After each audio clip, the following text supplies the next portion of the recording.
الحمدللہ رب العالمین والعاقبۃ للمتقین والصلاۃ والسلام علی اشرف الانبیاء والمرسلین وعلی آلہ وصحبہ اجمعین، اما بعد فاعوذ باللہ السمیع العلیم من الشیطان الرجیم، بسم اللہ الرحمن الرحیم۔ وما ارسلناک الا رحمۃ للعالمین، صدق اللہ العظیم۔ اللہم صلی علی محمد وعلی آل محمد کما صلیت علی ابراہیم وعلی آل ابراہیم انک حمید مجید۔ اللہم بارک علی محمد وعلی آل محمد کما بارکت علی ابراہیم وعلی آل ابراہیم انک حمید مجید۔ رب اشرح لی صدری ویسر لی امری واحلل عقدۃ من لسانی یفقہوا قولی۔ محترم ناظرین کرام، بزرگان دین اور میری عزیز ماؤں اور بہنوں بھائیوں، السلام علیکم ورحمۃ اللہ وبرکاتہ۔ میں آپ کا میزبان عبدالوہاب آپ کو پروگرام گفتگو کے اندر خوش آمدید کرتا ہوں۔ ناظرین، حضور اکرم صلی اللہ علیہ وسلم کی حیات طیبہ کے اوپر گفتگو ہو رہی ہے، اور میں آپ حضرات کے سامنے تفصیلاً حضور اکرم صلی اللہ علیہ وسلم کی سیرت اور جو سرزمین حجاز کا جو محل وقوع ہے، اور اسی طریقے سے حضور اکرم صلی اللہ علیہ وسلم کے خاندان کے حوالے سے، کیونکہ یہ جاننا بہت ضروری ہے ہمارے لیے۔ جب تک ہم عرب کا محل وقوع نہیں سمجھیں گے، جب تک ہمیں حضور اکرم صلی اللہ علیہ وسلم کے خاندان کا نہیں پتہ ہوگا، اور حضور اکرم صلی اللہ علیہ وسلم کی بعثت سے پہلے جو حالات تھے مکہ کے اور عربوں کے، ان کا علم جب تک نہیں ہوگا تو ہم صحیح طور پر حضور اکرم صلی اللہ علیہ وسلم کی حیات طیبہ کو، سیرت مبارکہ کو سمجھ نہیں سکیں گے۔ تو لہذا مختصراً جیسے میں نے عرض کیا کہ مکہ کی جو آبادی ہے، وہ سب سے پہلی جو شخصیات ہیں جو مکہ میں آ کے آباد ہوئیں، وہ حضرت ابراہیم علیہ السلام کی زوجہ حضرت ہاجرہ سلام اللہ علیہا، اور حضرت ابراہیم علیہ السلام کے صاحبزادے حضرت اسماعیل علیہ السلام۔ اور یہ اللہ کے حکم سے اللہ تعالیٰ نے آپ کو حکم دیا کہ آپ اپنے اس خاندان کو مکہ کے اندر آباد کریں۔ تو ناظرین، مکہ ایک وادی پہاڑوں کے درمیان، اور جو بے آب اور کسی قسم کی ہریالی کھیتی نہیں وہاں پر، اور بنجر وادی کے اندر جو ہے آپ نے آ کے ان کو آباد کیا۔ تو اب سب سے پہلے جو باشندے ہوئے مکہ المکرمہ کے، وہ ہوئے حضرت اسماعیل علیہ السلام اور ان کی والدہ حضرت ہاجرہ سلام اللہ علیہا۔ تو یہ سب سے پہلے باشندے ہیں۔ تو انشاءاللہ اس کے بعد گفتگو کے سلسلے کو شروع کریں گے۔ بریک کے بعد ناظرین ملتے ہیں۔ السلام علیکم ورحمۃ اللہ وبرکاتہ۔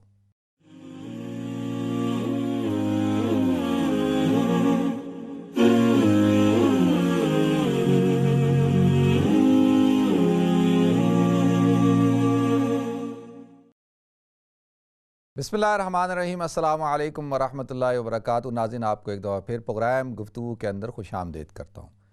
ناظرین، جیسا کہ بریک سے پہلے میں نے آپ حضرات کو بتایا کہ مکہ کے جو سب سے پہلے باشندے ہیں وہ حضرت اسماعیل علیہ السلام اور ان کی والدہ حضرت ہاجرہ سلام اللہ علیہا ہیں۔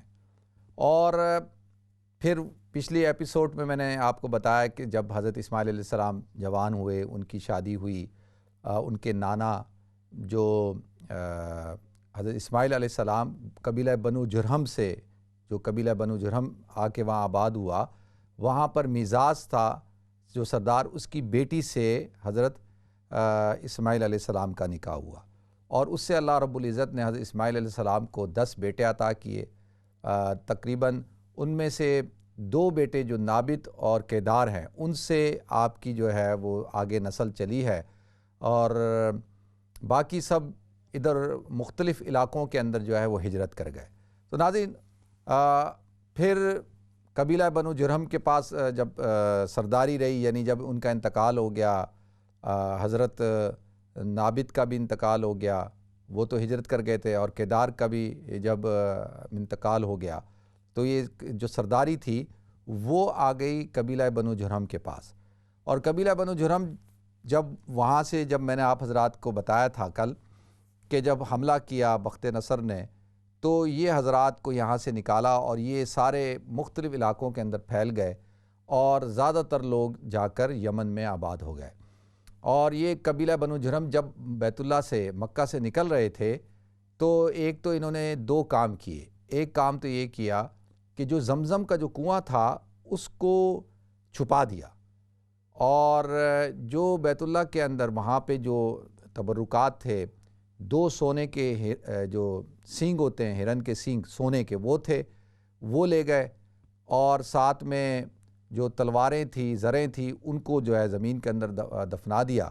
اور لیکن ایک کام جو انہوں نے کیا کہ زمزم کا کنواں جو ہے، یہ بات آپ ذہن میں رکھیے کیونکہ آگے جو ایک بات میں نے بیان کرنی ہے زمزم کے کنویں کے حوالے سے، اس کا تعلق اس کے ساتھ ہے کہ زمزم کا کنواں جو ہے اس کو انہوں نے ایسا کر دیا کہ بالکل غائب ہو گیا، چھپ گیا، اب کسی کو پتہ ہی نہیں چلتا تھا۔ یہ ایک طرح سے بدلہ تھا، جب عام طور پہ لوگ نکلتے ہیں اپنے علاقوں سے تو جو قیمتی چیزیں ہیں وہ لے جاتے ہیں، یا جو کنویں وغیرہ ہوتے ہیں ان کو ان میں زہر ملا دیتے ہیں یا ان کو خراب کر دیتے ہیں تاکہ بعد میں آنے والے لوگ یا جنہوں نے قبضہ کیا ہے وہ اس سے فائدہ نہ اٹھا سکیں۔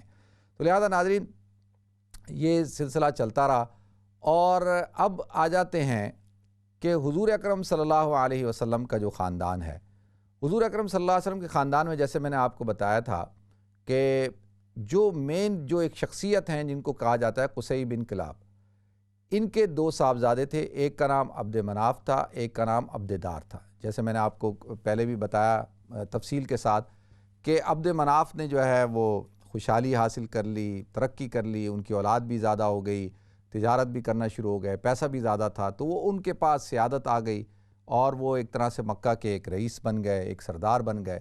اور جو عبد دار تھے یہ تھوڑا سا مالی اعتبار سے غریب رہ گئے، تو ان کو جو ہے انہوں نے مکہ کے اندر جو حاجیوں کو پانی پلانے کی اور جو حاجیوں کو کا انتظام کرنے کی یہ ساری جو ہے ذمہ داریاں ان کو دے دی، یعنی مکہ کا متولی ان کو بنا دیا۔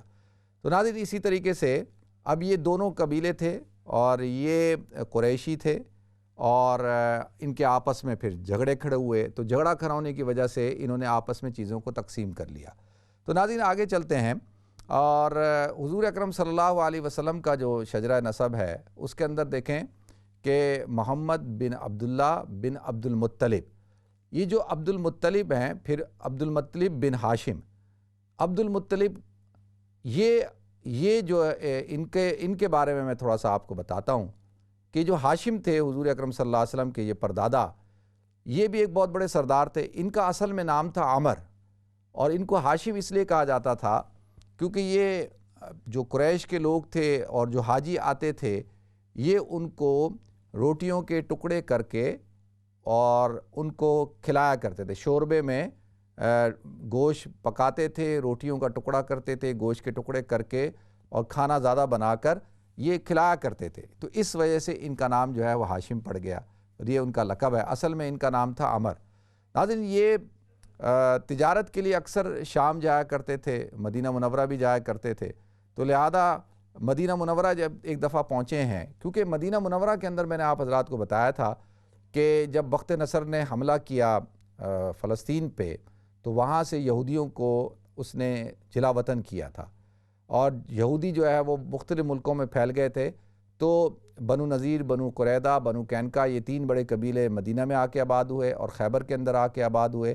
تو یہ زیادہ تر لوگ کھجور کی باغات لگاتے تھے اور باغات تھے اور اس کی تجارت کرتے تھے، تو لہذا جب بھی مکہ کے لوگوں کو کھجوریں چاہیے ہوتی تھیں یا کھجوروں کی تجارت کرنی ہوتی تھی تو یہ حضرات جاتے تھے مدینہ منورہ، اس وقت تو اس کو یثرب کہا جاتا تھا، اور وہاں پر ان کی جو شادی ہے ایک خاتون تھی سلمہ بنت عمر، بڑی ایک نوبل خاتون تھی، ان کے ساتھ انہوں نے شادی کی ہاشم نے، اور وہیں پہ ان کا قیام رہا۔ تو یہ پھر آگے جب شام کی طرف سفر کیا تو یہ جو ان کی اہلیہ ہیں یہ پیگننٹ ہو چکی تھی، اور جب یہ شام پہنچے ہیں تو ان کا انتقال ہو گیا، کس کا؟ ہاشم کا، اور یہاں پہ مدینہ میں ان کے ہاں ایک بیٹا پیدا ہوا، اور وہ بیٹا جو تھا ناظرین اس کے جو بال تھے وہ سفید تھے پیدائشی طور پہ، بالوں کا کچھ حصہ جو ہے سفیدی مائل تھا، اور اسی لیے ان کو شیبہ کہا جاتا تھا۔ عربی زبان میں جو اس کے بال سفید ہوں، سر سفید ہو، اس کو شیبہ کہا جاتا ہے، تو ان کا نام انہوں نے شیبہ رکھا۔ تو لہذا اب یہ بیٹے ہیں کس کے؟ ہاشم کے، اور یہ رہتے ہیں مدینہ منورہ میں، اور ہاشم کا انتقال ہو چکا۔ ہاشم کے بھائی تھے مطلب، ان کو جب پتہ لگا کہ بھئی میرے بھائی کا بیٹا جو ہے وہ مدینہ منورہ میں ہے اور اس کی عمر کوئی 10-11 سال کے قریب ہو گئی ہے، تو انہوں نے کہا کہ میرا بھائی سردار تھا، اس کا ایک ہی بیٹا ہے، تو میں اس کو مکہ المکرمہ لے کر آتا ہوں۔ تو یہ مطلب گئے ہیں مدینہ منورہ، اور جا کر جو سلمہ ہیں ہاشم کی بیوی اور شیبہ کی والدہ یعنی اپنی بھابھی سے ملاقات کی، اور ان کو کہا کہ بھئی یہ میرا بھتیجا ہے، اور ہاشم مکہ کا ایک بڑا نوبل آدمی تھا، سردار آدمی تھا، اور اس کی ایک ہی اولاد ہے یہ، تو لہذا آپ اس کو میرے حوالے کر دیں اور میں اس کو مکہ لے جاتا ہوں، اور وہاں پر جو ہاشم کی جتنی بھی جو جائیداد ہے، اس کی جو بھی باقیات ہیں وہ اس کو کنٹرول کرے، یہ اس کا وارث ہے۔ تو پہلے تو انہوں نے منع کر دیا، انہوں نے کہا نہیں میں نہیں بھیجتی اپنے بیٹے کو، تو لیکن انہوں نے جب ان کو فورس کیا اور بتایا ہاشم کے بارے میں کہ یہ بیٹا تو آپ کا سردار ہے، یہ کل کو بہت بڑا سردار بنے گا، تو ان کے جو بھائی تھے بنو سعد یعنی ان کے ماموں وغیرہ، ان کو سمجھایا کہ بھئی اس بچے کو میرے ساتھ بھیج دیں۔ تو انہوں نے پھر راضی ہو کر شیبہ کو ان کے ساتھ بھیج دیا جو کہ ہاشم کے بیٹے تھے۔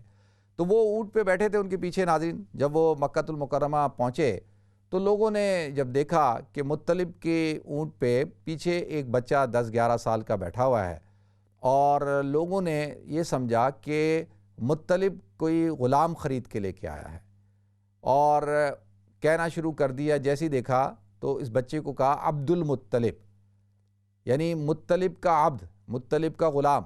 تو لوگوں نے کہا بھئی عبد المطلب آ گیا، عبد المطلب آ گیا، تو شور مچا، تو یہی ان کا نام پڑ گیا عبد المطلب۔ اب جو کسی کے سامنے اگر ہم کہتے ہیں نا کہ بھئی عبد المطلب جو حضور کے جو دادا تھے ان کا نام شیبہ تھا، تو بہت سارے لوگوں کو شاید یہ بات پتہ نہ ہو، لیکن اب کیونکہ وہ عبد المطلب نام پڑ گیا ہے، یعنی مطلب کا غلام، مطلب جو تھے وہ ان کے چچا تھے۔ تو لہذا ناظرین جب مطلب کا انتقال ہو گیا تو آپ کے جو دادا ہیں یعنی شیبہ، جن کو اب عبد المطلب کہا جاتا ہے، ان کو مکہ کی سرداری مل گئی۔ یہ میں آپ حضرات کو صرف ایک لنک بنا رہا ہوں کہ کس طرح سے حضرت اسماعیل علیہ السلام کے بیٹے، پھر ان کے جو بچوں کے نانا، پھر کس طرح سے بنو جرہم، اور بنو جرہم کس طرح سے نکلے ہیں وہاں سے، اور پھر کس طرح ہاشم جو ہے مدینہ جاتے ہیں، شادی کرتے ہیں، وہاں ان کی اولاد ہوتی ہے، وہ پھر اولاد شیبہ عبد المطلب جو ہے وہ کس طرح سے مطلب ان کے چچا ان کو مکہ لاتے ہیں اور ان کا انتقال ہو جاتا ہے۔ ان کے انتقال کے بعد ہاشم جو ہے وہ مکہ کے عبد المطلب، شیبہ جو ہے مکہ کے سردار بن جاتے ہیں۔ تو لہذا ناظرین یہ عبد المطلب ہے۔ عبد المطلب کے دو واقعات بڑے اہم ہیں، جو ایک تو میں نے آپ حضرات کے سامنے بیان کر دیا تھا کہ جو ابرہہ کا جو لشکر تھا، یہ جو ابرہہ آیا تھا مکہ کو ڈھانے کے لیے، ایک واقعہ تو میں آپ حضرات کو بیان کر چکا ہوں، اور سورہ فیل بھی جب بیان کیا آپ حضرات نے کئی دفعہ اس واقعے کو سنا ہے۔ اور دوسرا یہ تھا ناظرین کہ عبد المطلب جو تھے ان کو بڑی خواہش تھی اور ان کو خواب آتا تھا کہ وہ جو مقدس پانی ہے اس کو تلاش کرو۔ میں نے آپ حضرات کو بیان کیا کہ بھئی زمزم کا پانی جو کنواں تھا اس کو بنو جرہم جب جا رہے تھے انہوں نے اس کو چھپا دیا تھا، یعنی اس کے اوپر ایسے پتھر ڈال کے، مٹی ڈال کے اس کو بند کر دیا تھا۔ اب خواب آ رہا ہے کہ بھئی تلاش کرو، اس بابرکت پانی کو تلاش کرو۔ تو اب عبد المطلب خواب دیکھتے ہیں، صبح اٹھتے ہیں اور اپنے جو قبیلے والے لوگ ہیں ان سے کہتے ہیں کہ بھائی آپ لوگ مجھے میری مدد کریں تاکہ میں جو ہے اس پانی کو ڈھونڈوں۔ تو لوگوں نے کہا کہ بھئی یہ تو سنگلاخ پہاڑیاں ہیں، یہاں کہاں ہم اس پانی کو ڈھونڈیں گے، یہ تو بڑی محنت کی بات ہے، اور یہ ایسی کوئی خواب ہے، کسی نے بھی جو ہے ساتھ نہیں دیا۔ تو اس وقت جو ہے عبد المطلب نے ایک منت مانی کہ اگر میرے پاس 10 بیٹے ہوتے تو آج مجھے یہ کہنے کی ضرورت، لوگوں سے مدد کی ضرورت مانگنے کی ضرورت نہیں پڑتی، میں یعنی جو ابھی لوگوں کو کہہ رہا ہوں کہ میری مدد کرو۔ تو اور کہا کہ اگر اب مجھے اللہ نے 10 بیٹے دیے تو ان میں سے جو سب سے چھوٹا بیٹا ہوگا میں اس کو قربان کر دوں گا۔ لہذا اللہ تعالیٰ نے ناظرین حضرت عبد المطلب کو 10 بیٹے دے دیے، اور سب سے چھوٹے کا نام عبداللہ تھا۔ اور جب وہ بیٹے ہوئے تو انہوں نے دوبارہ سے اس پانی کی تلاش کی تو ان کو وہ مقدس پانی، بابرکت پانی جو ہے زمزم کا مل گیا، اور وہاں پہ وہ کنواں دریافت ہو گیا، پانی آنا شروع ہوا۔ جیسے پانی نکلا تو دوسرے جو قبائل کے لوگ تھے وہ بھی آ گئے، کہتے جی اس میں ہمارا بھی حصہ ہوگا، اور یہ ہم بھی اس میں جو ہے وہ شامل تھے۔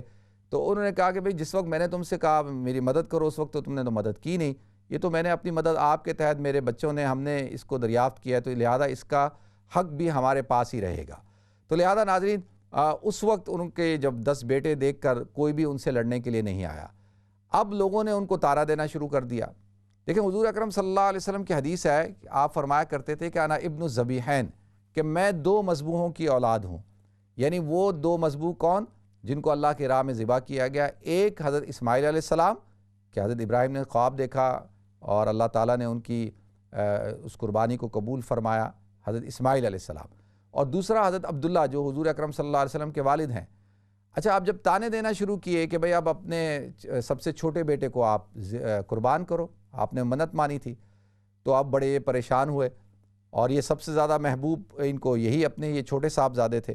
تو لہذا ناظرین اس زمانے کا دستور تھا کہ اگر آپ اس نظر سے بچنا چاہتے ہیں تو اس کا طریقہ کار یہ ہوتا تھا کہ ایک کوئی خاتون ہوتی تھیں جو قرعہ نکالتی تھیں اور بتاتی تھیں کہ بھئی اس کے عوض میں آپ کیا کر سکتے ہیں۔ تو ان کے پاس گئے تو انہوں نے کہا کہ جی آپ ایسا کریں کہ 2 پرچے لیں، ان میں ایک پہ عبداللہ کا نام لکھیں اور ایک پہ 10 اونٹ لکھیں، اور دونوں کو قرعہ کو ڈالیں، جو پرچہ نکلے اس کو آپ اس پر عمل کر لیں۔ تو لہذا جب قرعہ ڈالا گیا اور جب نام نکلا تو وہ حضرت عبداللہ کا نکلا، تو کہا آپ کیا کریں؟ کہا 10 اونٹ اور بڑھا دو۔ اس طرح 10 اونٹ اور بڑھا دیے، پھر حضرت عبداللہ کا نام نکلا، پھر 10 اونٹ اور بڑھا دیے، پھر حضرت عبداللہ کا نام نکلا، یعنی 10 بڑھاتے گئے یہاں تک کہ 100 اونٹ ہو گئے، اور جب 100 اونٹ ہو گئے تو اب اونٹوں کا قرعہ نکلا، اور حضرت عبد المطلب نے وہ 100 اونٹ قربان کیے فدیے کے طور پہ حضرت عبداللہ کے عوض میں۔ تو لہذا ناظرین اس لیے اللہ کے رسول صلی اللہ علیہ وسلم ارشاد فرمایا کرتے تھے انا ابن الذبیحین، کہ میں 2 مذبوحوں کی اولاد ہوں۔ لہذا یہ جو 100 اونٹ کا جو فدیہ ہے نا ناظرین، کہ خون بہا جو ہے، یہ اسلام میں بھی یہی ہے کہ اگر آپ کسی انسان کو قتل کر دیتے ہیں، یعنی عمدن قتل عمد یا قتل خطا، تو اس کے اندر جو ہے وہ اگر وہ ورثاء راضی ہو جائیں اور معاف کر دیں تو اس کی دیت جو ہے وہ 100 اونٹ ہوتی ہے۔ تو وہ 100 اونٹ اس وجہ سے یہاں سے لیے، یہ بھی تھوڑا سا آپ حضرات کے علم میں اضافہ ہو جائے۔ تو لہذا ناظرین اس طریقے سے کنواں، زمزم کا کنواں بھی دریافت ہو گیا، حضرت عبداللہ کی بھی جو ہے وہ جان بخشی ہو گئی، اور ناظرین حضرت عبداللہ کا جو نکاح ہے وہ حضرت عبد المطلب نے کروایا کن کے ساتھ؟ آمنہ بنت وہب، ایک بڑی ہی نوبل خاتون تھی، باعزت اور بڑے قبیلے کی خاتون تھی، ان کے ساتھ حضرت عبداللہ کا نکاح کروایا۔ تو لہذا ناظرین حضرت عبداللہ کا جب نکاح ہو گیا تو حضرت عبداللہ سفر کے لیے نکلے، مدینہ منورہ گئے، اور وہاں پر آپ کی طبیعت خراب ہوئی، اور وہاں پر آپ کا جو ہے وہاں انتقال ہو گیا۔ لہذا ناظرین یہ جو حضور اکرم صلی اللہ علیہ وسلم کے والد کا انتقال ہوا ہے، اب یہ اس پر لوگوں کی ہے کہ کیا حضور اکرم صلی اللہ علیہ وسلم پیدا ہو چکے تھے یا آپ کی پیدائش سے پہلے انتقال ہوا؟ تو ایک روایت یہ ہے کہ حضور اکرم صلی اللہ علیہ وسلم پیدا ہو چکے تھے، آپ کی عمر جو ہے وہ 2 مہینے تھی، اور ایک روایت، اکثر روایات یہ ہیں کہ نہیں، آپ جو ہے وہ اپنے والد کی یعنی وفات کے بعد پیدا ہوئے ہیں، 2 مہینے بعد پیدا ہوئے ہیں۔ تو لہذا لیکن زیادہ تر روایت یہی ہے کہ حضور اکرم صلی اللہ علیہ وسلم کی پیدائش اپنے والد محترم کے انتقال کے بعد ہوئی، اور لہذا ناظرین حضور اکرم صلی اللہ علیہ وسلم کی جب پیدائش ہوئی ہے تو وہ عام الفیل کا سال تھا، اور عام الفیل جیسے میں نے عرض کیا ہے کہ ہاتھیوں والا سال۔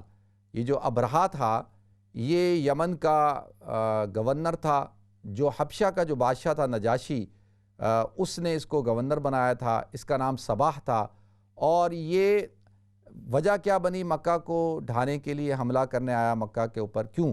اس لیے کہ یہ کیونکہ کرسچن تھے، عیسائی تھے، اور ان کو اس بات کا بڑا یعنی آپ کہہ لیں جیلسی تھی، حسد تھا کہ پورے سرزمین حجاز سے بلکہ یمن سے بھی لوگ جو ہے وہ بیت اللہ جاتے ہیں، مکہ جاتے ہیں وہاں پر حج کرنے کے لیے، اور وہاں پہ ایک بہت بڑا عکاظ کا بازار لگتا تھا، وہاں جاتے ہیں۔ تو ان کو یہ تھا کہ یہ لوگ وہاں نہ جایا کریں، اور مکہ کے مقابلے میں صنعاء کے اندر یمن میں ایک بہت بڑا کلیسا تعمیر کروایا اس شخص نے، اور اس لیے کہ بھئی یہاں پر میں ہر سال ایک عرس کیا کروں گا، اور لوگ جو ہے وہ مکہ جانے کے بجائے سارے کے سارے جو ہے یمن آیا کریں، اور یہاں پر ہمارے جو ظاہر سی بات ہے جب کنیسہ میں آئیں گے اور جو ہے یہاں پر گزاریں گے، تجارت ہوگی، میلہ بھی لگے گا اور لوگ بھی آئیں گے اور عیسائیت بھی قبول کریں گے، تو لیکن ایک شخص تھا جو مکہ کا رہنے والا تھا، اس کا تعلق قبیلہ بنو کنانہ سے تھا۔ اچھا ایک اور بات میں آپ کو بتاؤں کہ مکہ مکرمہ میں جتنے بھی لوگ رہتے تھے، چاہے وہ ان کا تعلق کسی بھی قبیلے سے ہو، لیکن ان سب کو بیت اللہ سے بڑی محبت تھی اور اس کے مقابلے میں وہ کسی کو برداشت نہیں کرتے تھے۔ تو اس کو بڑا غصہ چڑھا اور اس نے رات کے وقت میں اس گرجا گھر میں گیا اور جا کر وہاں پہ گند پھیلا دیا، اور جب صبح اٹھے لوگوں نے دیکھا اتنا گند ہوا ہے تو پتہ چلا کہ یہ مکہ کا کوئی شخص تھا، اس نے یہ کام کیا ہے۔ تو ابرہہ کو غصہ چڑھا اور اس نے کہا کہ میں ایسا کرتا ہوں، جب تک کہ مکہ قائم رہے گا تو لوگ تو یہاں آئیں گے نہیں، تو لہٰذا میں کیا کرتا ہوں، وہاں جا کر اس کو ہی گرا دیتا ہوں۔ تو لہٰذا یہ ابرہہ لشکر لے کر آیا اور اس لشکر کے اندر جو قرآن کہتا ہے الم تر کیف فعل ربک باصحاب الفیل، تو اصحاب الفیل، فیل کہتے ہیں عربی زبان میں ہاتھی کو، تو یہ تقریباً 13 ہاتھی لے کے آیا تھا اور خود بھی یہ ایک بہت بڑا ہاتھی تھا، اس کے اوپر سوار تھا۔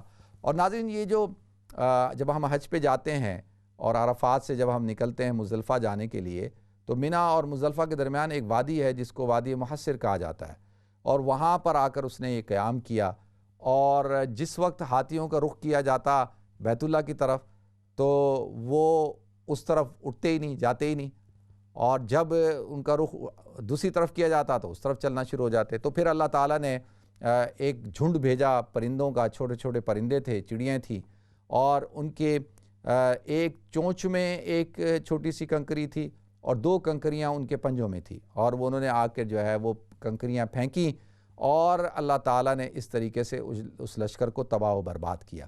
تو ناظرین جب وہ لشکر تباہ و برباد ہو گیا تو اب اس سے پہلے صرف اور صرف مکہ کی وجہ شہرت کیا تھی کہ بھئی یہاں پر ایک مقدس گھر ہے اور سرزمین حجاز سے لوگ ہر سال جمع ہوتے ہیں، عکاظ کا میلہ لگتا ہے، اور اس سے زیادہ کوئی تعارف نہیں تھا، کیونکہ مکہ مکرمہ کے اندر کوئی تجارت نہیں تھی، صرف یہی ایک میلہ لگا کرتا تھا، بازار لگا کرتا تھا، اور مکہ کے لوگ جو ہے وہ کپڑا خریدنے تک کے لیے جو ہے وہ شام جایا کرتے تھے۔ ان کی ساری جو تجارت تھی، بزنس تھا، وہ سارا جو ہے مختلف علاقوں سے یہ کرتے تھے۔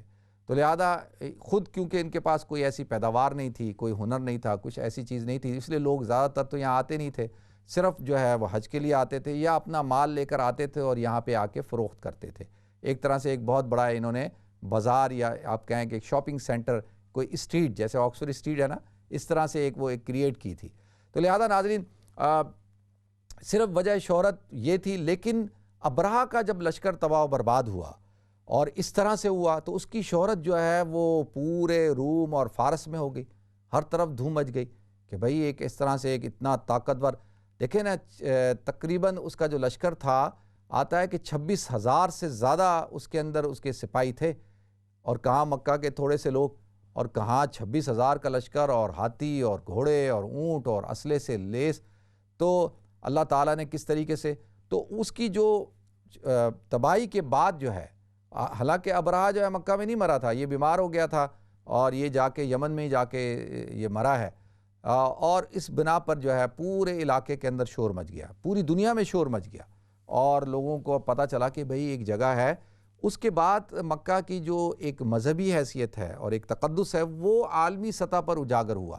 اب دیکھیں یقینی طور پر یہ بات تو لوگوں کے ذہنوں میں تھی کہ یہ کوئی خاص جگہ ہے، کوئی خاص برکت والا گھر ہے، اور وہاں پہ جیسے میں نے کل عرض کیا تھا کہ عمر بن لوہی جو تھا اس نے لا کے بت رکھے تھے اور بت پرستی شروع کی تھی۔ اس سے پہلے جو مکہ کے لوگ تھے ان کا مذہب تو دین ابراہیمی تھا، اور میں نے کل بڑی تفصیل کے ساتھ آپ حضرات کو بتا دیا کہ انہوں نے کیا کیا بدعات اور کیا کیا چیزیں اس کے اندر ایجاد کی تھیں۔ اگر کسی سے وہ کس ایپیسوڈ مس ہو گئی ہے تو وہ یوٹیوب پہ جا کے دیکھ سکتا ہے، اسلام چینل کی اردو کی بھی اس پہ دیکھ سکتا ہے، مفتی عبدالوہاب پہ بھی آپ جا کے دیکھ سکتے ہیں، تاکہ آپ کو پھر پتہ چل جائے جو بات میں کر رہا ہوں۔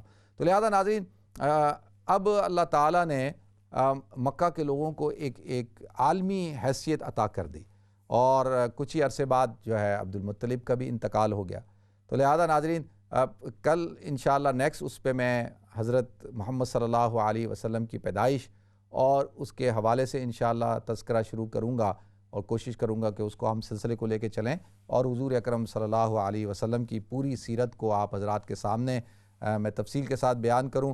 اور تھوڑا سا یہ کہ جو حالات تھے جب تک کال نہیں آتی تو یہ حالات بیان کر دوں کہ مکہ مکرمہ کے اندر کوئی ایک مسلمہ ریاست نہیں تھی، ایک اسٹیبلش اسٹیٹ نہیں تھی، وہ ایک قبائلی نظام تھا، قبائلی سسٹم تھا، اور ہر قبیلہ کا سردار اس قبیلے کے جو افراد ہوتے تھے ان کا محافظ ہوتا تھا، اور لہذا وہی قبیلہ طاقتور سمجھا جاتا تھا جس کے پاس افرادی قوت زیادہ ہو اور جس کے پاس پیسہ زیادہ ہو، جس کے پاس مال زیادہ ہوگا، گھوڑے، اونٹ، بیل، بکریاں، یہ جو ہوتے ہیں مویشی، اور افرادی قوت زیادہ ہوگی تو وہی لوگ جو ہے طاقتور سمجھے جاتے تھے۔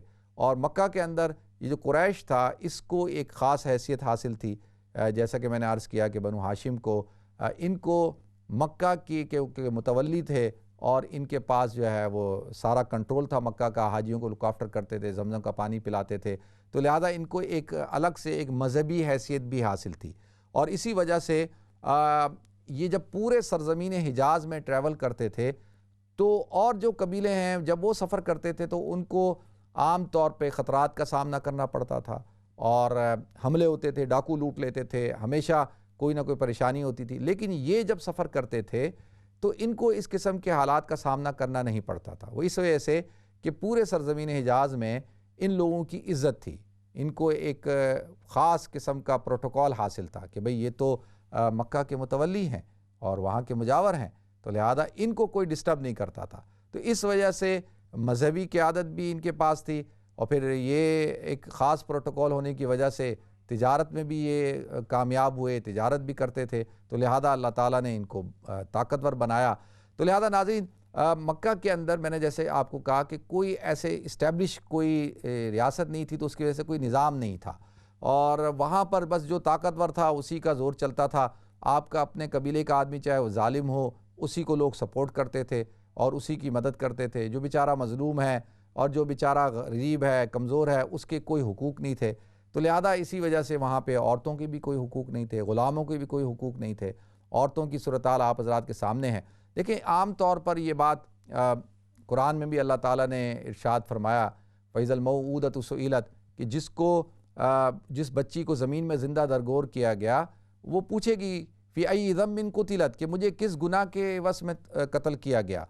تو یہ ہر طبقے کے اندر ایسا نہیں ہوتا تھا کہ بھئی ہر قبیلہ جو ہے اپنی بچیوں کو زندہ درگور کرے، ایسا نہیں۔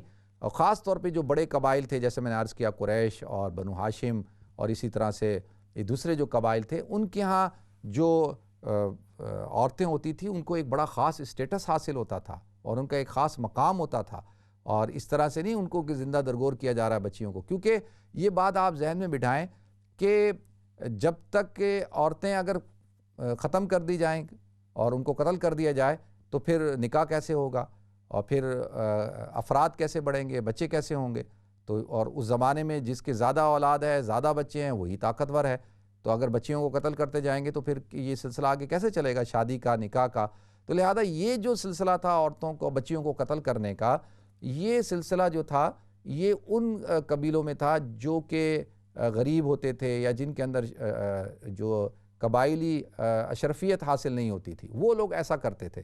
عام طور پہ سب نہیں کرتے تھے۔ دیکھیں حضرت خدیجہ الکبریٰ رضی اللہ تعالیٰ عنہا سردارنی ہیں اور تجارت کرتی ہیں اور ایک بڑی صاحب حیثیت خاتون ہیں، تو لہذا یہ ہرگز ایسا نہیں تھا کہ ہر قبیلہ ایسا کرتا ہو، لیکن کیا جاتا تھا، اور یہ قرآن میں بھی اللہ تعالیٰ نے اس کا تذکرہ کیا۔ اور ایک وجہ کیا تھی کہ وَلَا تَقْتُلُوا أَوْلَادَكُم مِّن خَشْيَةِ إِمْلَاقٍ، قرآن کہتا ہے کہ اپنی اولادوں کو قتل مت کرو بھوک کے خوف سے، کیونکہ یہ لوگ جو ہے ان کو ہوتا تھا، جو غریب لوگ ہوتے تھے کمزور قبیلہ کہ بھئی یہ بچیاں ہیں یہ کمزور ہوں گی، اگر زیادہ بچیاں ہو رہی ہیں تو پھر جو ہے ان کے رشتے دوسری جگہ کرنے پڑیں گے، اور یہ ان کے لیے عار کی بات ہوتی تھی، اور پھر یہ بڑے ہو کے لڑیں گی کیا، کام کیا کریں گی، تجارت کیا کریں گی، ان کی حفاظت کرنی پڑے گی، تو لہذا ان کو کھلانا پڑے گا، تو یہ ساری وجوہات کی بنا پر بچیوں کو پھر زندہ درگور کیا جاتا تھا۔ تو لہذا اور اسی وجہ سے وہاں پر جو ایسے خاندانوں کی جو بچیاں ہیں یا اس زمانے میں جو غلاموں اور باندیوں کا رواج ہوتا تھا، تو اس وجہ سے ان عورتوں کے کوئی حقوق نہیں تھے جو باندیاں ہوتی تھیں، اور ان کے ساتھ بڑا ظلم ہوتا تھا، اور وہاں پہ کئی قسم کے نکاح کا رواج تھا عربوں کے اندر، اور یعنی ایک نکاح کی صورتحال یہ ہوتی تھی کہ ایک عورت کے کئی مردوں سے تعلقات ہوتے تھے. جب وہ پیگنٹ ہو جاتی تھی، جب بچہ ہوتا تھا تو وہ سارے مردوں کو بلاتی تھی اور کہتی تھی کہ یہ جو بچہ ہے نا یہ تمہارا ہے. اب وہ اسی کا ہی ہوتا تھا جس کی طرف وہ عورت کہتی تھی. دوسرا طریقہ کار یہ ہوتا تھا کہ ایک کاہنہ عورت کو بلایا جاتا تھا اور وہ عورت کہتی تھی کہ یہ بچہ جو ہے فلاں کا ہے، تو وہ بچہ اسی کا ہوتا تھا. یہ دوسرا طریقہ ہو گیا. تیسرا یہ ہوتا تھا کہ شادی شدہ خواتین اپنے شوہروں کی اجازت سے، جو بڑے بڑے سردار ہوتے تھے، نوبل لوگ ہوتے تھے، طاقتور لوگ ہوتے تھے، ان کے ساتھ جنسی تعلق قائم کرتے تھے. اور جب وہ پیگنٹ ہو جاتی تھی تو مقصد کیا ہوتا تھا؟ مقصد یہ کہ بھئی ان سے جو اولاد ہوگی وہ طاقتور ہوگی، ذہین ہوگی اور اس کے اندر وہ صفات ہوں گی. تو یہ بھی بڑا ایک بے حیائی کا ایک کلچر تھا. اور یہ تیسرا طریقہ ہو گیا. چوتھا طریقہ یہ ہوتا تھا کہ کوئی بھی یعنی عورت جو ہے وہ اپنے گھر کے باہر جو ہے ایک جھنڈا لگاتی تھی اور مرد آتے تھے اور وہ فاحشہ قسم کی عورتیں ہوتی تھیں اور اس طرح سے وہ لوگ ان کے ساتھ نکاح کرتے تھے. یہ نکاح تو نہیں، یہ تو زنا کی قسمیں تھی. تو لہذا اما عائشہ رضی اللہ تعالیٰ عنہ ارشاد فرماتی ہیں کہ یہ کئی قسم کے یعنی اور تعدد نکاح مطلب یعنی ایک سے زیادہ خواتین رکھنے کا عام رواج تھا. یعنی اسلام نے آ کر تو محدود کیا 4 کے اوپر، کیونکہ اس وقت میں 4 سے زیادہ لوگ نکاح کرتے تھے اور کئی عورتوں سے کرتے تھے. تو لہذا اسلام نے آ کر کہا کہ بھئی اب ایک وقت میں 4 عورتوں سے نکاح کیا جا سکتا ہے، اور اس کی بھی پھر شرائط بنا دی، اس کی بھی جو ہے وہ پابندی لگا دی کہ بھئی یہ عدل کرنا ہوگا اور ان شرائط کی بنیاد پر آپ نکاح کر سکتے ہیں. اس کے علاوہ اگر نہیں کریں گے تو پھر جو ہے وہ آپ گناہگار ہوں گے اور آپ کے اوپر ضروری نہیں ہے کہ آپ ایک سے بڑھ کر نکاح کریں. تو یہ عورتوں کے یعنی ان کو پراپرٹی کے اندر حقوق نہیں ملتے تھے. یہ میں ہر اس میں نہیں بیان کر رہا، بڑے بڑے قبیلوں میں ایسا نہیں ہوتا تھا، لیکن عام طور پر جو چھوٹے قبائل ہیں یا جو عوام ہیں ان کے اندر یہ چیزیں ہوتی تھیں. تو اسلام نے آ کر ان کو ایک حق دیا. اسلام نے آ کر باندیوں کو حقوق دیے کہ بھئی اب جب ان سے بچہ پیدا ہو جائے تو یہ ام ولد ہیں، اور ام ولد کا مطلب یہ کہ ان کا رسپیکٹ، ان کا رتبہ زیادہ ہو گیا اور ان کے نکاح بھی کیے جا سکتے تھے اور ان کو اب بیچ نہیں سکتے، ان کے ساتھ کوئی دوسرا شخص جنسی تعلق قائم نہیں کر سکتا ہے. تو یہ اسلام نے آ کر ان کو سارے حقوق دیے. یہ جو ایک غلط فہمی ہے کہ اسلام نے غلاموں کو، باندیوں کو پرموٹ کیا، حالانکہ ہرگز ایسا نہیں ہے، کیونکہ علم کی کمی ہے. یہ تو سلسلہ پہلے سے چلا آ رہا تھا. اسلام نے آ کے اس کو سٹاپ کیا، بریک لگایا. اسلام نے آ کے ان کو حقوق دیے اور آہستہ آہستہ اس سلسلے کو بالکل ختم کر دیا. تو ناظرین انشاءاللہ نیکسٹ ویک میں حضور اکرم صلی اللہ علیہ وسلم کی ولادت سے آپ کی سیرت طیبہ کو بیان کروں گا. اللہ تعالیٰ مجھے آپ کو ہم سب کو سمجھنے کی توفیق عطا فرمائے. وآخر دعوانا الحمدللہ رب العالمین. تو دیکھتے ہیں ہمارے ساتھ کالر کون ہے. السلام علیکم.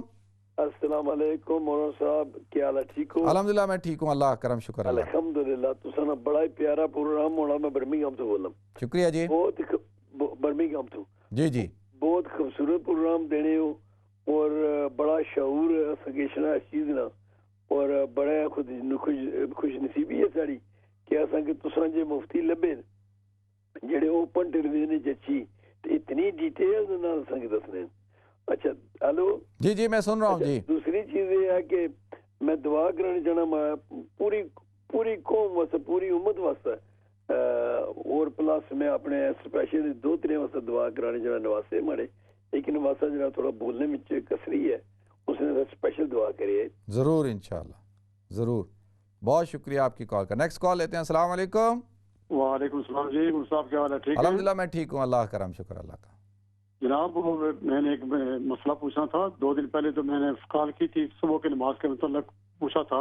جی تو ایک بات بھول گیا تھا عشاء کی نماز کے متعلق کہ اگر عشاء کی نمازیں قضا ہو گئی ہوں، ایک نماز کی باتیں میں نے کہا پہلے کہ اگر کوئی قضا ہو گئی ہوں تو آیا ان کے ساتھ وتر بھی پڑھنے ہوں گے یا صرف فرض پڑھنے ہوں گے؟ چلیں ٹھیک ہے، میں بتاتا ہوں جی. نیکسٹ کال لیتے ہیں جی. السلام علیکم. وعلیکم السلام. مفتی صاحب کیسے ہیں؟ الحمدللہ میں ٹھیک ہوں، اللہ کرم شکر اللہ کا. جی مفتی صاحب میرا ایک سوال ہے. جی وہ میں پیسے نکالتی ہوں صدقے کے، جی وہ میرے پاس ہوتے ہیں، تو میں وہ آپ سے پوچھنا چاہتی ہوں کہ اگر میں یہاں سے کارگو غریبوں کے لیے کو کپڑے یا وہ کچھ بیچتی ہوں تو کیا وہ پیسے میں ان کے لیے استعمال کر سکتی ہوں؟ کارگو کے لیے استعمال کر سکتی ہوں وہ صدقے کے پیسے؟ چلیں ٹھیک ہے، میں عرض کرتا ہوں. ٹھیک ہے، بہت شکریہ. نیکسٹ کال لیتے ہیں. السلام علیکم. جی السلام علیکم۔ وعلیکم السلام ورحمۃ اللہ وبرکاتہ۔ جی جی مفتی صاحب، بہت مختصر سا سوال کرتی ہوں، ہے تو لمبا۔ ایک بچہ ہے جس کی عمر صرف 19-20 سال ہے، وہ اپنی یونیورسٹی میں، یہ پاکستان کی بات ہے یہاں کی نہیں، کسی لڑکی کے ساتھ انوالو ہے، کہتا ہے میری اس سے شادی کرو فوراً۔ بچی کی والدہ نے بیٹے کی والدہ نے استخارہ کیا ہے جو درست نہیں نکلا، اور فیملی کا بھی پتہ کروایا ہے، کوئی بیک گراؤنڈ ٹھیک نہیں ہے بچی کا۔ تو اب بچہ تنگ کر رہا ہے کہ میری اسی سے شادی کرو، کچھ پڑھنے کے لیے بتائیں کہ وہ سمجھے، ماں کی فرما برداری کرے۔ چلیں ٹھیک ہے، میں بتاتا ہوں۔ ٹھیک ہے، بہت شکریہ آپ کی کال کا۔ اچھا دیکھیں، میرے بھائی نے سوال پوچھا ہے کہ عشاء کی نمازیں اگر کسی کی قضا ہو جائیں تو کیا جب ان کو ادا کرنا ہوگا تو صرف فرض ادا پڑھیں گے یا وتر بھی پڑھیں گے؟ اچھا دیکھیں، وتر واجب ہیں، تو عشاء کی نماز اگر کسی کی چھوٹ جاتی ہے تو وہ عشاء کی نماز 4 رکعت فرض بھی پڑھے گا اور 3 رکعت وتر جو واجب ہیں ان کی بھی ادا کرے گا، ان کو بھی قضا کرے گا۔ ٹھیک ہے جی، ان کو بھی پڑھے گا۔ ناظرین، ہمیں بریک کی طرف جانا ہے، انشاءاللہ بریک کے بعد حاضر ہوتے ہیں۔ السلام علیکم ورحمۃ اللہ وبرکاتہ۔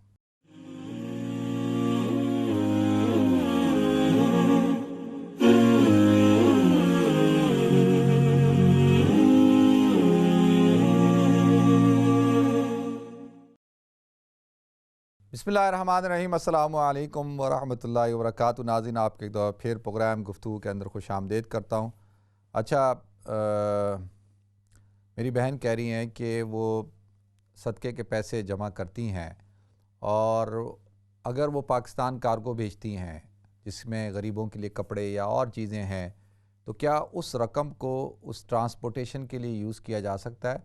ہاں کیا جا سکتا ہے، بالکل کیا جا سکتا ہے، آپ کر سکتے ہیں۔ ہاں، صدقات نافلہ کو، صدقات واجبہ یعنی جیسے زکوٰۃ ہو گئی، اور اسی طریقے سے صدقۃ الفطر ہو گیا، یا آپ نے کوئی نظر مانی تھی کہ بھئی مجھے صحت مل گئی یا میرا فلاں کام ہو گیا تو میں 100 پاؤنڈ اللہ کے راستے میں صدقہ کروں گی، تو وہ صدقات واجبہ ہوتے ہیں، وہ نہیں بلکہ صدقات نافلہ جو ہے بالکل، اور اس میں بھی یہ ہو کہ بھئی پوری رقم ہی ٹرانسپورٹیشن پہ خرچ نہ ہو، اس کا کچھ حصہ اگر خرچ ہوتا ہے تو بالکل کیا جا سکتا ہے۔ ٹھیک ہے۔ دوسرا، ایک نوجوان لڑکا ہے 19 سال کا، وہ ایک بچی سے شادی کرنا چاہتا ہے اور ضد کر رہا ہے کہ مجھے اسی بچی سے شادی کرنی ہے۔ اچھا دیکھیں، اگر تو آپ نکاح نہیں کریں گے تو ہو سکتا ہے کہ وہ خدا نخواستہ کوئی ایسا غلط قدم اٹھا لے۔ اگر اس نے غلط قدم اٹھایا تو اس کا گناہ اس کے والدین کو ہوگا۔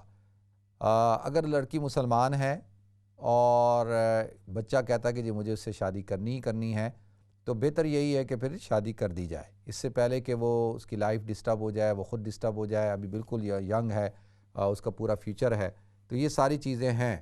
تو باقی بری عادتوں سے بچنے کے لیے دعا ہے سورہ مائدہ کی۔ نکاح سے بچنے کی تو دیکھیں کوئی دعا، نکاح تو عبادت ہے، سنت ہے، نکاح کرنا تو اچھی بات ہے۔ ہاں، بری عادتیں جو آدمی کو پڑ جاتی ہیں بچوں کو، اس سے بچنے کے لیے سورہ مائدہ کی آیت نمبر 100 ہے، اور اس کو 21 مرتبہ روزانہ پڑھیں، اس کے والدین انشاءاللہ اللہ تعالیٰ اپنا فضل فرمائیں گے۔ ٹھیک ہے جی۔ تو ویسے بھی آج کل جو ہے سوشل میڈیا کا دور ہے۔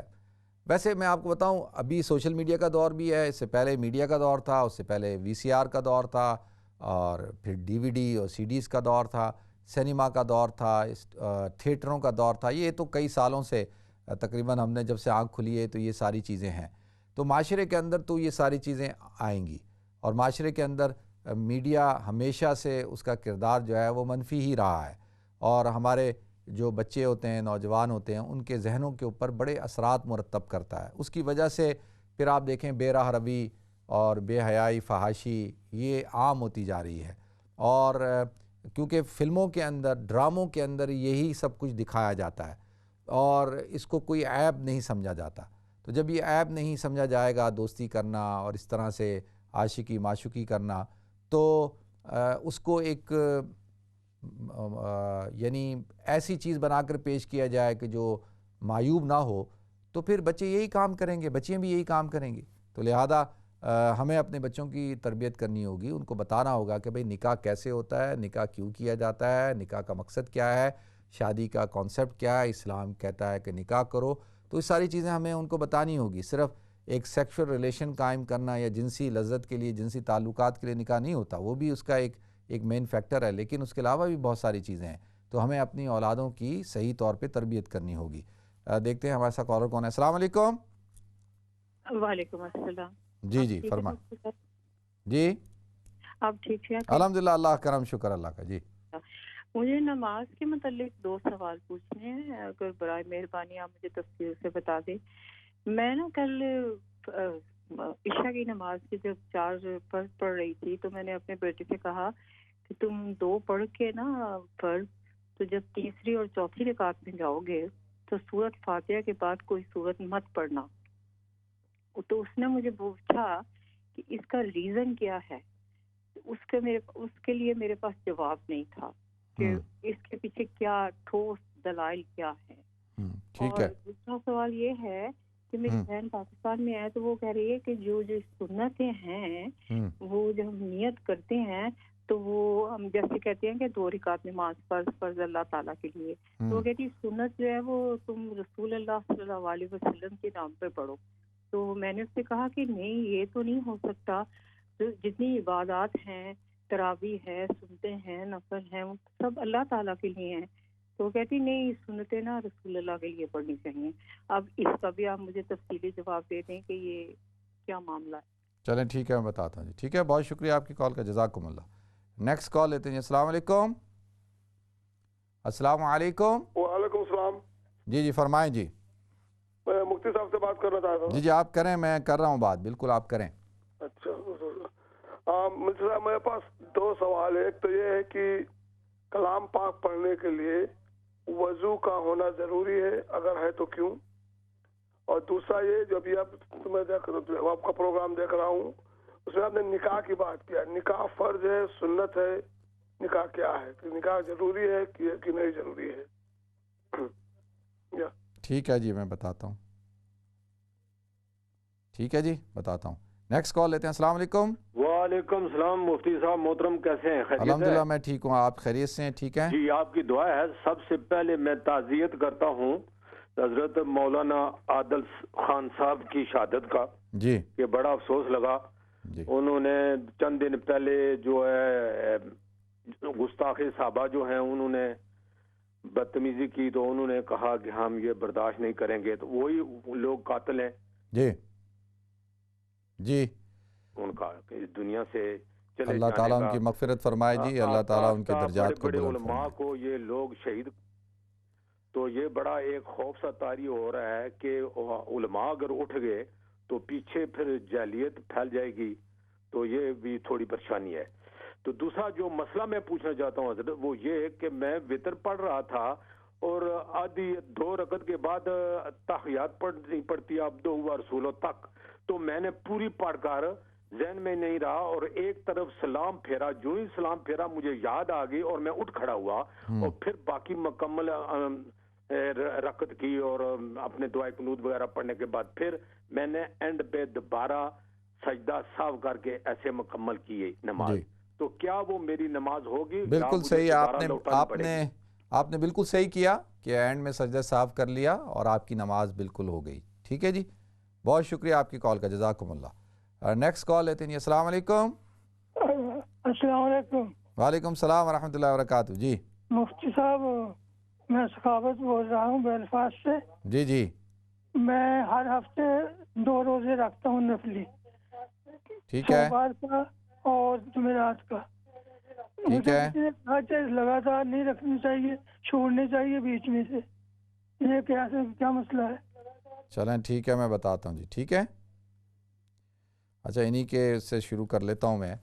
اچھا دیکھیں سخاوت صاحب، ایسا ہے کہ حضور اکرم صلی اللہ علیہ وسلم ہمیشہ پیر اور جمعرات کا روزہ رکھا کرتے تھے اور یہ روزہ رکھنا سنت ہے. ٹھیک ہے. اور اگر کوئی شخص کی پابندی کرتا ہے اور روزہ رکھتا ہے تو وہ اس سنت پر عمل کر رہا ہے، اللہ تعالیٰ اس کو ثواب عطا فرمائیں گے. اور ہمیشہ حضور رکھا کرتے تھے. اگر کوئی پابندی کے ساتھ رکھ رہا ہے تو کوئی حرج کی بات نہیں ہے، رکھ سکتا ہے. یہ فرض نہیں ہے، یہ سنت روزے ہیں.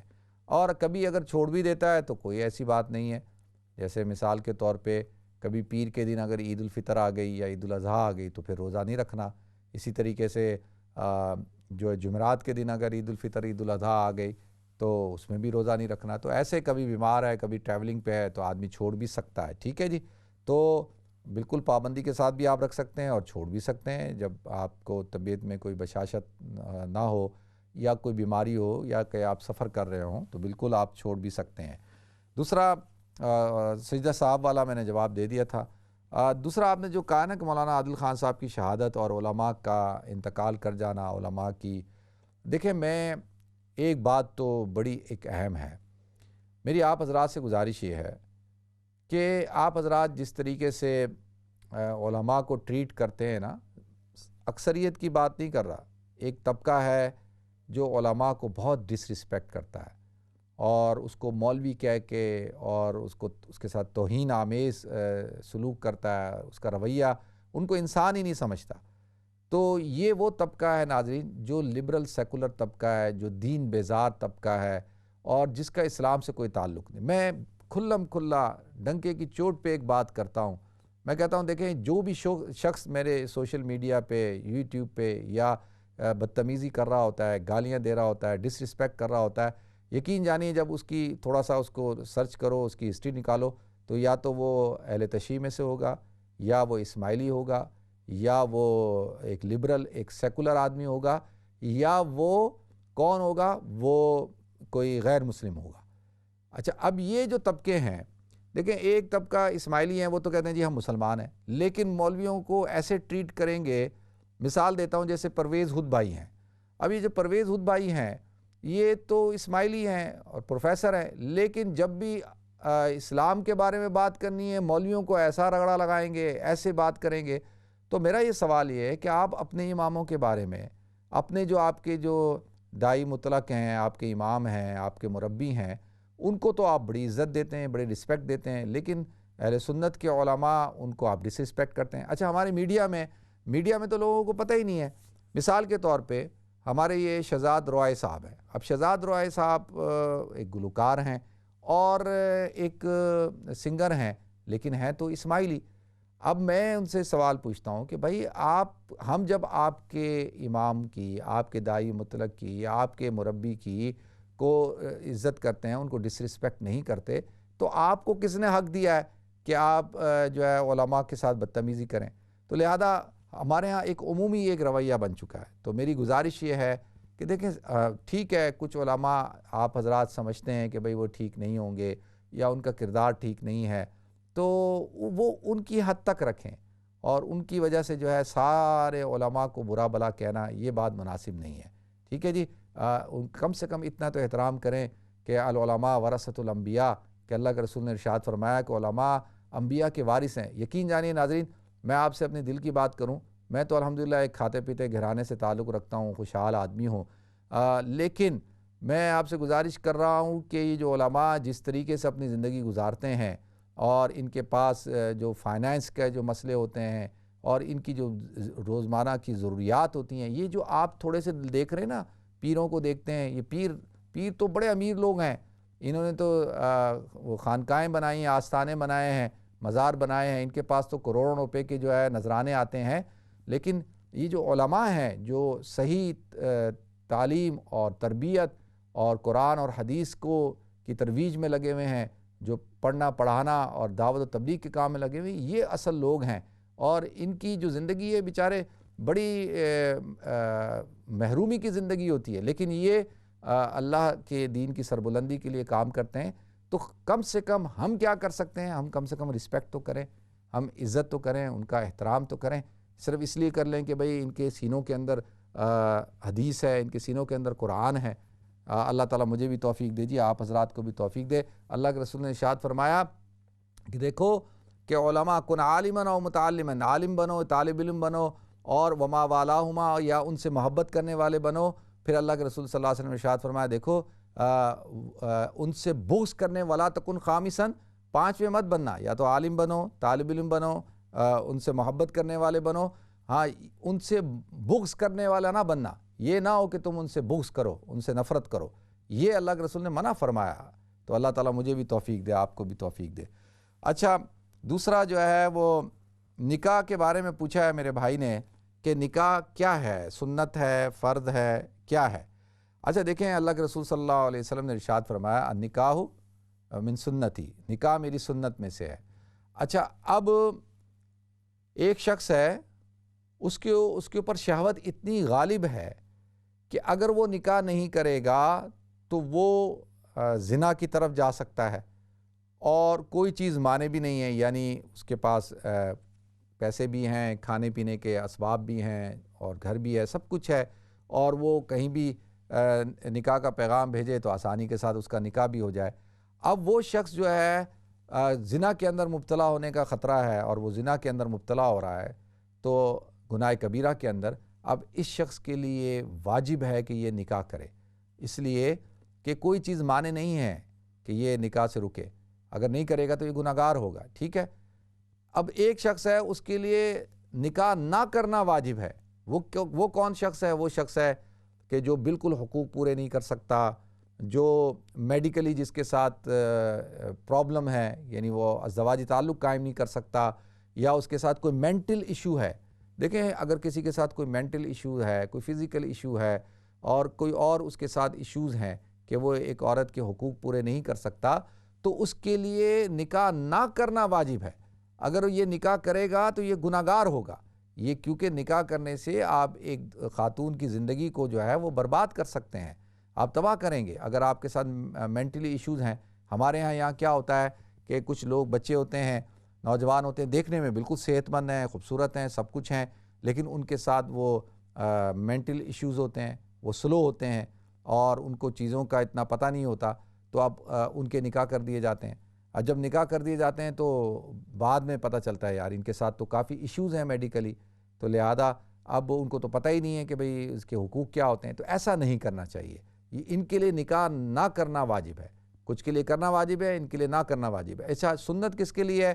سنت اس شخص کے لیے ہے کہ جو یعنی اس کو گناہ کبیرہ میں تو مبتلا نہیں ہو رہا، وہ زنا کے اندر بھی مبتلا نہیں ہو رہا، شہوت اس کی دماغ پہ بھی چڑھی ہوئی نہیں ہے، لیکن وہ کنٹرول میں ہے، تو اس کے لیے یہ ہے، اس کے بعد حالات ہیں تو اس کو نکاح کرنا چاہیے۔ حضور اکرم صلی اللہ علیہ وسلم نے ارشاد فرمایا فمن رغب عن سنتی فلیس منی، کہ جو میری سنت سے اعراض کرے وہ مجھ میں سے نہیں ہے۔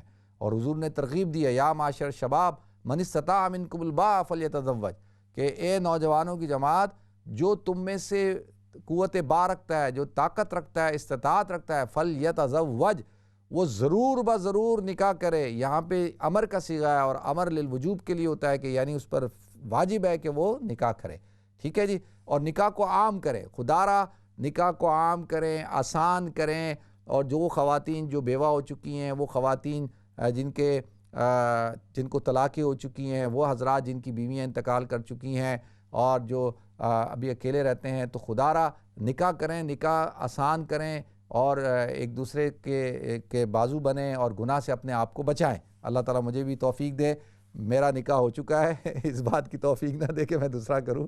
اللہ تعالیٰ ان حضرات جن کے نکاح نہیں ہوئے، اللہ ان کو توفیق دے کہ وہ نکاح کریں، ٹھیک ہے جی۔ اچھا، دوسرا جو ہے کلام پاک کے لیے وضو کرنا کیوں ضروری ہے؟ بھائی کلام پڑھنے کے لیے تو وضو ضروری نہیں ہے، زبانی اگر کوئی پڑھتا ہے تو بغیر وضو کے بھی پڑھ سکتا ہے۔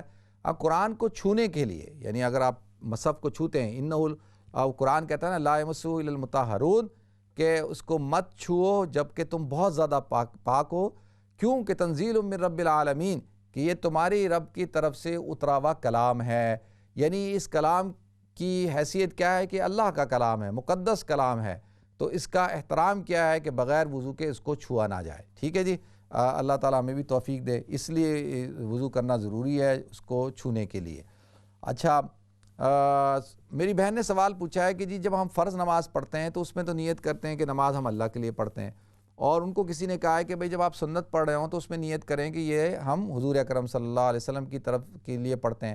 اچھا دیکھیں، یہ عبادات ساری جو ہیں وہ اللہ کے لیے، تمام کی تمام عبادت مالیہ، عبادت بدنیہ، عبادات جو ہیں ایک مخلوق وہ کس کے لیے کرتی ہے؟ یا ایھا الناس اعبدوا ربکم الذی خلقکم، اے لوگو اس رب کی عبادت کرو جس نے تمہیں پیدا کیا۔ تو تمام دنیا جو ہے وہ پیدا ہوئی بھی ہے، حضور اکرم صلی اللہ علیہ وسلم بھی مخلوق ہیں اور افضل الخلق ہیں، سب سے زیادہ اللہ نے فضیلت آپ کو دی ہے، لیکن ہے تو مخلوق ہی نا۔ اور عبادت کس کی جائے گی؟ وہ الہ کی جائے گی۔ معبود کون ہے؟ وہ رب ہے۔ قرآن کہتا ہے کہ رب کی عبادت کرو، اس کی جس نے تمہیں پیدا کیا۔ تو لہذا ایاک نعبد و ایاک نستعین، جب ہم تیری عبادت کرتے ہیں اور تجھی سے مدد طلب کرتے ہیں تو عبادتیں ساری کی ساری اللہ کے لیے ہیں۔ اب سنت کیا ہے؟ سنت وہ عبادت جو حضور اکرم صلی اللہ علیہ وسلم کیا کرتے تھے، ٹھیک ہے، لیکن وہ عبادت بھی اللہ کے لیے ہوگی، یعنی نماز کی نیت تو اللہ کے لیے ہوتی ہے. بس 4 رکعت سنت مؤکدہ ظہر کی میں پڑھتا ہوں اللہ کے لیے، یہ نیت ہے. یعنی اس کا حضور اکرم صلی اللہ علیہ وسلم کیونکہ پڑھتے تھے، لہذا اس وجہ سے ہم اس کو پڑھتے ہیں. وہ بھی اللہ کے لیے پڑھتے تھے، ہم بھی اللہ کے لیے پڑھیں گے. ٹھیک ہے جی.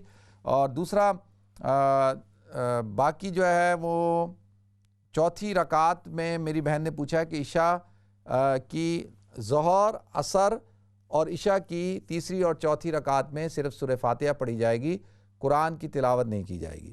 تو پوچھا بھئی ایسا کیوں ہے، کیوں نہیں کی جائے گی؟ اچھا دیکھیں، سورہ فاتحہ بھی قرآن ہی ہے، مطلقاً قرآن ہے. اور جو یہ 4 رکعتیں ہیں، 3 نمازیں ہیں، ان 3 نمازوں کے اندر پہلی جو 2 رکعتیں ہیں ان میں سورہ فاتحہ پڑھی جاتی ہے اور کوئی بھی سورت پڑھی جاتی ہے، اور آخری 2 میں نہیں پڑھی جاتی.